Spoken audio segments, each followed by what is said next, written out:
आज तारीख है 8 जून 2026 दिन सोमवार। नमस्कार, मैं शिल्पी और स्वागत है आपका हमारे चैनल यूपी न्यूज लाइव में। खबरों में आगे बढ़ते हुए हम सबसे पहले नजर डालेंगे अब आज के हेडलाइंस पर, फिर जानेंगे खबरों को विस्तार से। यूपी में फिर लौटी भीषण गर्मी, कई जिलों में हीट वेव का अलर्ट, तापमान 45 डिग्री के पार पहुँचने की आशंका। सिपाही भर्ती परीक्षा के लिए विशेष ट्रेनें और बसें, 17 शहरों में अभ्यर्थियों को मिलेगी राहत। 16 जून से सड़कों पर उतरेगी सपा की पीडीए संदेश यात्रा, संगठन विस्तार पर रहेगा फोकस। अब बिना स्टाम्प खरीदने की झंझट के होगा प्रॉपर्टी रजिस्ट्रेशन, यूपी सरकार लाई नई डिजिटल व्यवस्था। कॉकरोच के बाद अब चीटी जनता पार्टी की एंट्री, पूर्व भाजपा नेता ने मेरठ से नई राजनीतिक पार्टी का किया ऐलान। आगरा मेट्रो स्टेशन बनेंगे शॉपिंग और फूड हब, यात्रियों को मिलेगी आधुनिक सुविधाएं। चलिए खबरों को जानते हैं विस्तार से। लखनऊ में छात्राओं की मुख्यमंत्री योगी से गुहार, हमारा स्कूल बचा लीजिए, जुलाई से कहां पढ़ेंगे। राजधानी लखनऊ के नरही स्थित विद्या मंदिर गर्ल्स हाई स्कूल को बंद किए जाने की आशंका के बीच छात्राओं ने सड़क पर उतरकर विरोध प्रदर्शन किया। भीषण गर्मी में छात्राएं, अभिभावक और शिक्षक हाथों में तख्तियां लेकर स्कूल बचाने की मांग करते नजर आए। वहीं छात्राओं ने मुख्यमंत्री योगी आदित्यनाथ से भावुक अपील करते हुए कहा कि यदि स्कूल बंद हो गया तो जुलाई से उनकी पढ़ाई प्रभावित हो जाएगी और वे कहीं दाखिला नहीं ले पाएंगी। प्रदर्शनकारियों ने बेटी पढ़ाओ स्कूल बचाओ के नारे लगाए। वहीं मामले को लेकर शिक्षा विभाग और प्रशासन पर भी सवाल उठाए जा रहे हैं। यूपी में फिर लौटी भीषण गर्मी, कई जिलों में हीट वेव का अलर्ट, तापमान 45 डिग्री के पार पहुंचने की आशंका। उत्तर प्रदेश में एक बार फिर भीषण गर्मी का प्रकोप बढ़ने लगा है। मौसम विभाग ने प्रदेश के कई जिलों में लू चलने और तापमान में तेज वृद्धि की चेतावनी जारी की है। पश्चिमी और बुंदेलखंड क्षेत्र के जिलों में पारा 44 से 45 डिग्री सेल्सियस तक पहुंच सकता है। वहीं स्वास्थ्य विभाग ने लोगों को दोपहर में घर से बाहर निकलने से बचने, पर्याप्त पानी पीने और बच्चों व बुजुर्गों का विशेष ध्यान रखने की सलाह दी है। प्रशासन को भी सतर्क रहने के निर्देश दिए गए हैं। आगामी कुछ दिनों तक गर्मी से राहत मिलने की संभावना कम बताई जा रही है। 22 और जिलों में खुलेंगे आधार सेवा केंद्र, अब लोगों को आधार अपडेट कराने में होगी बड़ी सुविधा। उत्तर प्रदेश सरकार और UIDAI ने आधार सेवाओं को और बेहतर बनाने के लिए 22 नए जिलों में आधार सेवा केंद्र खोलने का फैसला किया है। इसके अलावा 71 और स्थानों पर भी केंद्र स्थापित करने की योजना बनाई गई है। इन केंद्रों पर आधार कार्ड बनवाने, मोबाइल नंबर अपडेट कराने, पता बदलने और बायोमेट्रिक अपडेट जैसी सुविधाएं उपलब्ध होंगी। सरकार का कहना है कि बढ़ती आबादी और आधार सेवाओं की मांग को देखते हुए ये कदम उठाया गया है। नए केंद्र खोलने से ग्रामीण और दूरदराज के लोगों को विशेष लाभ मिलेगा तथा लंबी कतारों से भी राहत मिलेगी। अयोध्या में कथावाचक पर शादी का झांसा देकर शोषण का आरोप, पुलिस ने शुरू की जांच।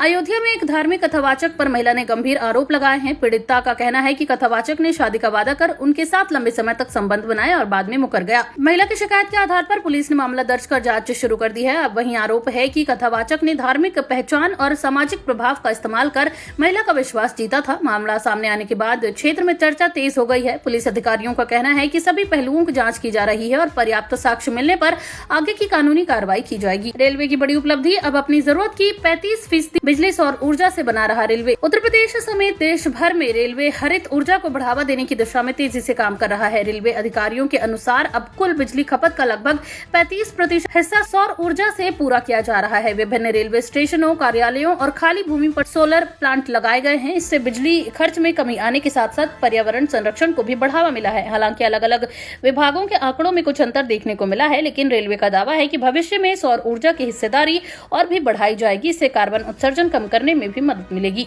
यूपी TGT आंसर की 2026 जारी, 15 विषयों की मास्टर सेट उत्तर कुंजी डाउनलोड करने का मौका।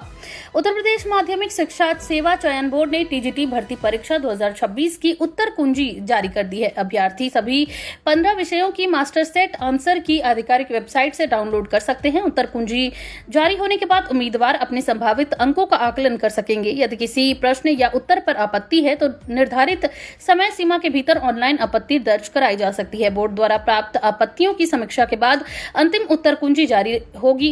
इसके बाद परिणाम घोषित किए जाने की प्रक्रिया शुरू होगी, जिसका लाखों अभ्यर्थी इंतजार कर रहे हैं। आगरा मेट्रो स्टेशन बनेंगे शॉपिंग और फूड हब, यात्रियों को मिलेगी आधुनिक सुविधाएं। आगरा मेट्रो परियोजना के तहत स्टेशन केवल यात्रा का माध्यम नहीं बल्कि आधुनिक व्यवसायिक केंद्र भी बनेंगे। मेट्रो स्टेशनों पर शॉपिंग कॉम्प्लेक्स, रेस्टोरेंट और अन्य व्यावसायिक सुविधाएं विकसित की जाएंगी। इससे यात्रियों को एक ही स्थान पर खरीदारी और खान पान की सुविधा मिलेगी।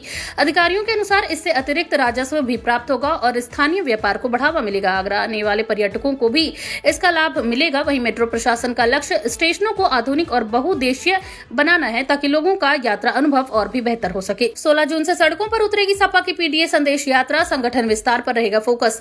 समाजवादी पार्टी ने प्रदेश भर में 16 जून से पीडीए संदेश यात्रा निकालने का ऐलान किया है। पार्टी का उद्देश्य पिछड़ा, दलित और अल्पसंख्यक वर्गों तक अपनी पहुंच मजबूत करना है। यात्रा के दौरान कार्यकर्ता गांव-गांव और शहरों में जाकर लोगों से संवाद करेंगे। सपा नेताओं का कहना है कि प्रदेश सरकार की नीतियों को जनता तक पहुंचाया जाएगा और पार्टी के विचारों पर प्रचार किया जाएगा। आगामी चुनाव को देखते हुए इस यात्रा को बेहद ही महत्वपूर्ण माना जा रहा है। वहीं पार्टी संगठन को मजबूत करने और नए कार्यकर्ताओं को जोड़ने पर भी विशेष जोर दिया जाएगा। यूपी में जीत की हैट्रिक के लिए भाजपा का मास्टर प्लान तैयार, संगठन और बूथ स्तर पर शुरू हुई तैयारी।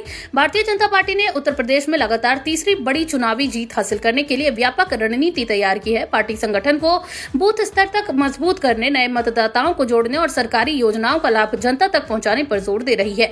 भाजपा नेताओं के अनुसार प्रदेश सरकार के विकास कार्यों को प्रमुख मुद्दा बनाया जाएगा। वहीं विभिन्न मोर्चों और प्रकोष्ठों को भी सक्रिय किया जा रहा है। पार्टी आगामी चुनावों को लेकर पूरी तरह तैयारी में जुटी हुई है और कार्यकर्ताओं को अभी से जनसंपर्क अभियान तेज करने के निर्देश दिए गए हैं। सिपाही भर्ती परीक्षा से पहले टेलीग्राम पर पेपर दिलाने का झांसा, साइबर ठगों ने उम्मीदवारों को बनाया निशाना।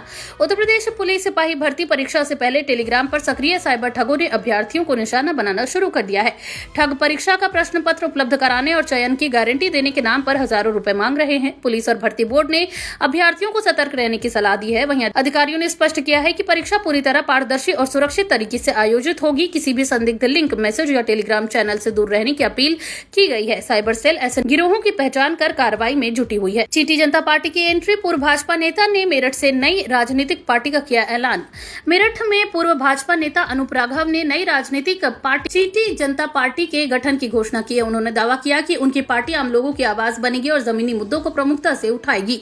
पार्टी का नाम चीटी रखने के पीछे तर्क दिया गया कि छोटी सी चीटी भी सामूहिक शक्ति से बड़ा बदलाव ला सकती है। नई पार्टी के गठन के बाद स्थानीय राजनीतिक हलकों में चर्चा तेज हो गई है। हालांकि आगामी चुनावों में इसका कितना प्रभाव पड़ेगा, ये देखने वाली बात होगी। फिलहाल संगठन विस्तार और सदस्यता अभियान शुरू किया जा रहा है। सिपाही भर्ती परीक्षा के लिए विशेष ट्रेनें और बस से 17 शहरों में अभ्यर्थियों को मिलेगी राहत। उत्तर प्रदेश पुलिस सिपाही भर्ती परीक्षा में शामिल होने वाले लाखों अभ्यर्थियों की सुविधा के लिए सरकार ने विशेष व्यवस्था की है। रेलवे और परिवहन विभाग ने 17 शहरों में अतिरिक्त बसों और विशेष ट्रेनों का संचालन करने का फैसला किया है। वहीं परीक्षा 3 दिनों तक आयोजित होगी, जिसके चलते बड़ी संख्या में अभ्यर्थियों को यात्रा करनी पड़ेगी। प्रशासन का कहना है कि परीक्षा केंद्रों तक पहुंचने में किसी भी प्रकार की परेशानी न हो, इसके लिए व्यापक इंतजाम किए गए हैं। ऐसे उम्मीदवारों को समय पर परीक्षा केंद्र पहुंचने में काफी मदद मिलेगी। शौचालय शिलापट्ट विवाद में सियासत गर्म, भाजपा नेता सुरेश अवस्थी बाहर तो सपा विधायक नसीम सोलंकी चर्चा में। उत्तर प्रदेश में शौचालय शिलापट्ट को लेकर शुरू हुआ विवाद अब राजनीतिक रंग ले चुका है। मामले में भाजपा नेता सुरेश अवस्थी और सपा विधायक नसीम सोलंकी के नाम चर्चा में है। आरोप प्रत्यारोप के बीच दोनों दलों के नेताओं ने एक दूसरे पर निशाना साधा है। विपक्ष का आरोप है कि सरकारी योजनाओं का राजनीतिक लाभ लेने की कोशिश की जा रही है, जबकि भाजपा ने इन आरोपों को खारिज किया है। विवाद के चलते स्थानीय स्तर पर राजनीतिक माहौल गर्म हो गया है और ये मुद्दा प्रदेश की राजनीति में चर्चा का विषय बना हुआ है। अब बिना स्टाम्प खरीदने की झंझट के होगा प्रॉपर्टी रजिस्ट्रेशन, यूपी सरकार लाई नई डिजिटल व्यवस्था।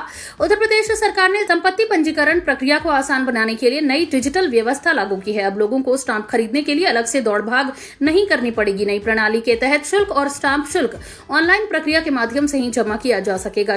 सरकार का दावा है कि इससे समय की बचत होगी, पारदर्शिता बढ़ेगी और फर्जीवाड़े की संभावना कम होगी। रजिस्ट्री कार्यालयों में भी कामकाज तेज होगा। वहीं आम नागरिकों को संपत्ति खरीद बिक्री की प्रक्रिया पहले की तुलना में अधिक सरल और सुविधाजनक मिलेगी। पंचायत चुनाव से पहले ग्राम प्रधानों की बड़ी चिंता, नए आदेश ने बढ़ाई राजनीतिक हलचल। उत्तर प्रदेश में पंचायत चुनाव की तैयारियों के बीच ग्राम प्रधानों की चिंताएं बढ़ गई है। हाल ही में जारी एक नए प्रशासनिक आदेश के बाद ग्रामीण क्षेत्रों में चर्चा तेज हो गई है। प्रधानों का मानना है कि नए नियमों का असर उनके चुनावी समीकरणों पर पड़ सकता है। कई प्रधान इस आदेश को लेकर जानकारी जुटाने और कानूनी सलाह लेने में लगे हैं। वहीं राजनीतिक विश्लेषकों का कहना है कि पंचायत चुनाव से पहले आया ये फैसला गांवों की राजनीति को प्रभावित कर सकता है। फिलहाल प्रशासन ने आदेश को पारदर्शिता और बेहतर प्रशासन की दिशा में उठाया गया कदम बताया है। यूपी में पेट्रोल डीजल की कीमतों में बदलाव, जानिए आगरा, नोएडा, वाराणसी और गोरखपुर के नए रेट। उत्तर प्रदेश के कई शहरों में पेट्रोल और डीजल की कीमतों में मामूली बदलाव दर्ज किया गया है। आगरा, नोएडा, वाराणसी, मथुरा, गोरखपुर और झांसी समेत कई जिलों में नए ईंधन दर लागू हो गए हैं। अंतर्राष्ट्रीय बाजार में कच्चे तेल की कीमतों में टैक्स संरचना के आधार पर रोजाना दरों में संशोधन किया जाता है। वाहन चालकों को सलाह दी गई है कि ईंधन भरवाने से पहले अपने शहर के ताजा रेट जरूर जांचें। विशेषज्ञों का कहना है कि फिलहाल कीमतों में बड़ा उतार चढ़ाव देखने को नहीं मिला है, लेकिन बाजार पर लगातार नजर रखी जा रही है। तो ये थी आज के तमाम ताजा अपडेट्स। ऐसी और खबरों को जानने के लिए बने रहिए हमारे चैनल यूपी न्यूज लाइव के साथ। धन्यवाद।